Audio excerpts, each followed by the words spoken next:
Bathroom లో స్నానం చేసే వీడియోని కూడా డబ్బు మైకల్లో పబ్లిసిటీ పిచ్చితో సోషల్ మీడియాలో పెట్టి ఒక రేంజ్ లో ట్రోల్స్ కి గురైంది బిగ్ బాస్ ఫేమ్ శివజ్యోతి. ఒకప్పుడు తీన్మార్ సావిత్రిగా తెలంగాణ యాసతో వార్తలు చదివి అందరినీ ఫిదా చేసిన శివజ్యోతి ఎప్పుడైతే ఆ బిగ్ బాస్ షోలోకి అడుగుపెట్టిందో అప్పటి నుంచే అక్క రేంజే మారిపోయింది. చీర కట్టడమే మానేసి చిన్ని చిన్ని స్కట్లేసుకుంటూ బారెచ్చిపోతోంది. మరి శివజ్యోతిలో ఇంత చేంజ్ రావడానికి రీజన్ ఏంటి? తన భర్త వల్ల సూసైడ్ చేసుకోబోయిందా? అసలు అతను చేసిన అంత పెద్ద తప్పేంటి? V6 ఛానల్ వాళ్ళు శివజ్యోతిని ఎందుకు తీసేశారు?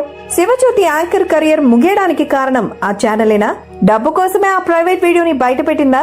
యూట్యూబర్ అన్వేష్ కు అందరి ముందు సీరియస్ వార్నింగ్ ఇచ్చిందా? అనే విషయాలు ఈ వీడియోలో తెలుసుకుందాం. సో వీడియోని స్కిప్ చేయకుండా ఎండ్ వరకు చూడండి. శివజ్యోతి ఫిబ్రవరి 14, 1991 రాజమల్లేష్, యశోద అనే దంపతులకు నిజామాబాద్ జిల్లా ముప్కాల్ మండలం నాగంపేటలో జన్మించింది. వీళ్లు మధ్యతరగతి కుటుంబానికి చెందినవారు. శివజ్యోతి తండ్రి ఆర్ఎంపీ డాక్టర్ చేయగా తల్లి బీడి చుట్టే పని చేస్తూ ఉండేది. ఇక శివజ్యోతి నాగంపేటలో 7th వరకు చదువుకోగా ఆ తర్వాత రేంజర్ల అనే గ్రామంలో 8th నుంచి 10th వరకు కంప్లీట్ చేసింది. ఇక inter first year, Armoor second year Nizamabad లో కంప్లీట్ చేసింది.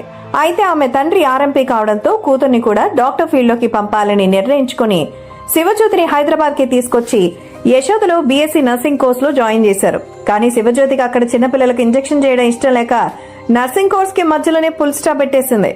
ఆ తర్వాత ఓపెన్ యూనివర్సిటీలో డిగ్రీ కంప్లీట్ చేసింది. అయితే శివజ్యోతికి తమ ఊరి పక్కన ఉన్న ఊరిలో గంగూలీ పరిచయం అయ్యాడు. అలా ఇద్దరు మొదట ఫ్రెండ్స్ గా ఉండి ఆ తర్వాత వారి మధ్య లవ్ స్టోరీ స్టార్ట్ అయింది. అలా కొద్ది రోజులకు వీరి ప్రేమ గురించి శివజ్యోతి ఇంట్లో తెలియడంతో ఇంట్లో వాళ్లు పంచాయతీ దగ్గర పంచాయతీ పెట్టించారు. దాంతో ఆ సమయంలో శివజ్యోతిని చాలా మంది నానా రకాల మాటలతో బాధ పెట్టారు. అంతేకాకుండా ఇద్దరిని కొట్టి శివజ్యోతిని ఊరి నుంచి పంపించి తమ చుట్టాల ఇంట్లో ఉంచి చదివించారు. ఆ తర్వాత కొద్ది రోజులకి సొంతూరుకొచ్చిన శివజ్యోతి గంగూలీని మర్చిపోలేక ఇంట్లో వాళ్లకి ఆయన్నే చేసుకుంటా అని తెగేసి చెప్పడంతో వెంటనే ఆమె కుటుంబ సభ్యులు వెళ్లి పోలీస్ స్టేషన్ లో కంప్లైంట్ చేయడంతో దీంతో భయపడిపోయిన శివజ్యోతి గంగూలీని ఏమైనా చేస్తారేమోని భయపడి వెంటనే నిద్రమాత్రలు మింగి చనిపోవాలనుకుందట. అలా అప్పటికే నిద్రమాత్రలు మింగి అపస్మారక స్థితిలో చేరుకోవడంతో కుటుంబ సభ్యులు వెంటనే హాస్పిటల్ కి తీసుకెళ్లడంతో ప్రాణాలతో బయటపడింది. లేకపోతే శివజ్యోతి ఆ రోజే ప్రాణాలు వదిలేసేది. ఆ తర్వాత శివజ్యోతి పై చదువుల కోసమని చెప్పి ఇంటి నుంచి వెళ్లిపోయి హైదరాబాద్ లో ఉన్న గంగూలీ దగ్గరికి వెళ్ళింది. ఆ సమయంలో గంగూలీ హైదరాబాద్ లో ఉంటూ చదువుకుంటున్నాడు.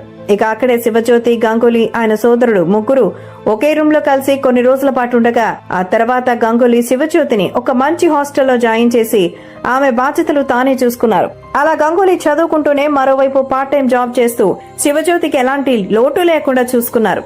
ఇక శివజ్యోతి హాస్టల్లో ఖాళీగా ఉంటే బోరు కొడుతుందని ఏదైనా జాబ్ చేస్తే డబ్బులైనా సంపాదించుకోవచ్చని ఒక ఆఫీస్ లో రిసెప్షనిస్ట్ గా చేరింది. ఆ తర్వాత టెలికాలర్ గా కూడా చేసింది. ఇక గంగూలీ కష్టపడి సాఫ్ట్వేర్ జాబ్ తెచ్చుకోగా ఇద్దరు లైఫ్ లో సెట్ అయ్యాక గంగూలీ శివజ్యోతిని 2015 ఏప్రిల్ 26న ఒక గుళ్ళో పెళ్లి చేసుకుని ఆమెకు మంచి లైఫ్ ఇచ్చాడు. అయితే శివజ్యోతి తెలంగాణ భాషలో బాగా గడగడ మాట్లాడుతుండడంతో తన భర్త అలాగే కొంతమంది ఫ్రెండ్స్ నువ్వు యాంకర్ గా ట్రై చేయొచ్చు కదా అనడంతో నిజానికి శివజ్యోతి కూడా యాంకర్ అవ్వాలన్న ఇంట్రెస్ట్ చిన్నప్పటి నుంచి ఉండడంతో తన మీద ఉన్న కాన్ఫిడెన్స్ తో పలు ఛానల్స్ లో యాంకరింగ్ అవకాశాల కోసం చాలా తిరిగింది. దీంతో కొన్ని ఛానల్స్ వాళ్ళు నీది తెలంగాణ యాస, పైగా నీ గొంతు భాషని మార్చుకో, నీది మీడియాకు పనికిరాని గొంతు అని అవమానించడంతో శివజ్యోతి చాలా బాధపడింది.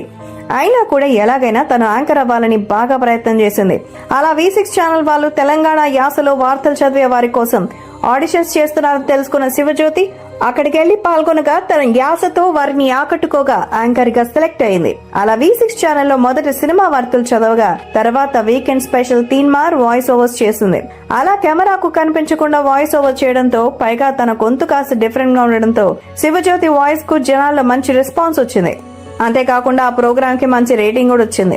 ఈ క్రమంలోనే మేల్ యాంకర్ గా రవికుమార్ ను సెలెక్ట్ చేసి అతన్ని బిత్తిరి సత్తిగా, శివజ్యోతిని సావిత్రిగా పిలుస్తూ తీన్మార్ వార్తలనే ప్రోగ్రామ్ తో వార్తలు చెప్పిస్తూ మధ్య మధ్యలో బాగా హాస్యం పండించడంతో ఈ ప్రోగ్రాం బాగా హిట్ అవడంతో అప్పటి నుంచి శివజ్యోతి పేరు కాస్త తీన్మార్ సావిత్రిగా బాగా పాపులర్ అయింది. అలా వార్తలు చూడని వాళ్లు సైతం తీన్మార్ వార్తలు వస్తున్నాయంటే చాలు సావిత్రి బిత్తిరి సత్తి కోసం చూడడంతో ఈ ఛానల్ కి బాగా రేటింగ్ సంపాదించుకుంది. అంతేకాదు అందులో సావిత్రి కట్టు బొట్టు అందరినీ ఫిదా చేసింది. అలా కొన్నాళ్ల పాటు ఆ ఛానల్ చేయగా తర్వాత TV9 నుంచి ఆఫర్ రావడంతో V6 ఛానల్ నుంచి వెళ్లిపోగా TV9 లో చేస్తుండగా బిగ్ బాస్ సీజన్ 3 నుంచి ఆఫర్ రావడంతో తన కెరీర్ ని మరింత ముందుకు తీసుకెళ్లడానికి బిగ్ బాస్ హౌస్ లో అడుగుపెట్టి టాప్ 6 కంటెస్టెంట్ గా హౌస్ నుంచి బయటకు వచ్చింది. ఇక హౌస్ లో ఉన్నన్ని రోజులు ప్రతి దానికి బాగా ఎమోషనల్ అవడంతో ఆమెకు పాతాళగంగానే ట్యాగ్ కూడా వచ్చింది. కానీ హౌస్ లో ఉన్నన్ని రోజులు అందరినీ బాగానే ఆకట్టుకుంది. అయితే శివజ్యోతితో V6 ఛానల్ వాళ్ళు ఒక అగ్రిమెంట్ తీసుకున్నారు. అదేంటంటే తమ ఛానల్లో తెలంగాణ యాసలో న్యూస్ చెప్పినట్టు వేరే ఛానల్లో యాంకరింగ్ చేయకూడదని చెప్పడంతో శివజ్యోతి ఆ అగ్రిమెంట్ కోకేరడంతో అలా తీన్మార్లో వార్తలు చెప్పగా మళ్ళీ ఎక్కడా కూడా తను అలా న్యూస్ చెప్పలేదు. అయితే బిగ్ బాస్ తర్వాత శివజ్యోతి యూట్యూబ్ ఛానల్ పెట్టుకుని అందులో బాగా daily live vlogs, promotions, travelling vlogs చేస్తూ చాలా బిజీగా మారింది. అంతేకాదు బిగ్ బాస్ తర్వాత శివజ్యోతి తన లుక్ పూర్తిగా మార్చేసింది. అప్పటి వరకు పద్ధతిగా కనిపించిన శివజ్యోతి బిగ్ బాస్ తర్వాత మొత్తం గ్లామర్ గా రెడీ అవుతూ మెల్లిమెల్లిగా తన అందాలను బయటపడుతూ తెగ రచ్చ చేస్తోంది. దీంతో ఉన్నట్టుండి ఈమెలో ఇంత మార్పు రావడంతో జనాల నుంచి ఒక రేంజ్ లో నెగటివ్ కామెంట్స్ వచ్చాయి. అయినా కూడా శివజ్యోతి అవేవి పట్టించుకోకుండా తన భర్త సపోర్ట్ తో లైఫ్ ని బాగా ఎంజాయ్ చేస్తోంది. అయితే వీళ్ళకి పెళ్లి 10 ఏళ్లు అవుతున్నా పిల్లలు లేకపోవడంతో వీరి ఫ్యాన్స్ పిల్లల గురించి ప్రశ్నిస్తూనే ఉన్నారు. అలాగే శివజ్యోతి కూడా పిల్లల గురించి ప్లాన్ చేస్తోందని ట్రీట్మెంట్ కూడా తీసుకుంటున్నట్టు తెలిసింది. ఇక ఆ మధ్య శివజ్యోతి బెట్టింగ్ యాప్స్ ప్రమోషన్ చేసి బాగా సంపాదించిందని శివజ్యోతి పైన యూట్యూబర్ అన్వేష్ ఆరోపణలు చేసిన విషయం తెలిసిందే. ఇటీవలే సుమా అడ్డా షోలో తన భర్తతో పార్టిసిపేట్ చేసిన శివజ్యోతి నీ మీద అలిగేషన్స్ వస్తే వాటిని ఎలా ఎదుర్కొంటావని కొన్ని ఆప్షన్స్ లో సుమా అడగగా దీంతో శివజ్యోతి కొంచెం సీరియస్ గానే చెప్తానంటూ వాడు బతకడానికి, వాళ్లు మాలాగా కొనుక్కోవడానికి వాళ్ల రూపంలో వీడియోస్ పెట్టి లేనిపోని అలిగేషన్స్ చేస్తున్నారంటూ నేను హైదరాబాద్ లోనే ఉంటా, దేనికి పిలిస్తే దానికి వస్తా, అడిగినప్పుడు ఆన్సర్ చేస్తా, నేను అందరిలాగా సైలెంట్ గా ఉన్నానని మీరు అస్సలు అనుకోవద్దు. I will heal it, I will deal it, I will prove it, time వచ్చినప్పుడు అని గట్టిగా ఇచ్చిపడేసింది. దీంతో శివజ్యోతి అన్వేష్ గురించి ఆ విధంగా కామెంట్ చేసిందని అనుకున్నారు. ఇక శివజ్యోతి చేసే వీడియోస్ లో కొన్ని వీడియోస్ అతిగా ఉంటాయని ఆమెకి ఇప్పటికే చాలా ట్రోల్స్ వచ్చాయి. అయితే ఆ మధ్యనే శివజ్యోతి తన భర్తను ఇంప్రెస్ చేయడానికి రెడీ అవుతున్నానంటూ బాత్రూమ్ లో షవర్ తో స్నానం చేయడం, కాళ్లు చేతులు బాడీ వాష్ తో రుద్దుకోవడం, నీళ్లు పోసుకోవడం వంటి ప్రైవసీకి సంబంధించిన విషయాలు కూడా తన ఇన్స్టాగ్రామ్ లో పోస్ట్ చేసిన వీడియోలో చూపించడంతో అందరూ షాక్ అయ్యారు. బ్యాడ్ గా కామెంట్ చేశారు. అది తన భర్తను ఇంప్రెస్ చేయడానికి పెట్టినట్టుగా లేదు, సోషల్ మీడియాలో అందరిని ఇంప్రెస్ చేయడానికి పెట్టినట్టుందంటూ కామెంట్స్ చేశారు.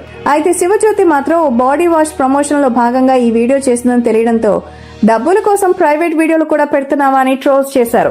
సోషల్ మీడియాలో ఎంతవరకు పంచుకోవాలో అంతవరకే పంచుకోవాలి, అంతేకాని హద్దులు దాటకూడదు అని ఏకి పారేస్తున్నారు. ఏదేమైనా శివజ్యోతిలో మాత్రం చాలా చేంజెస్ వచ్చాయనే చెప్పాలి. మరి శివజ్యోతి గురించి మీ అభిప్రాయం ఏంటనేది కామెంట్స్ రూపంలో తెలియజేయండి.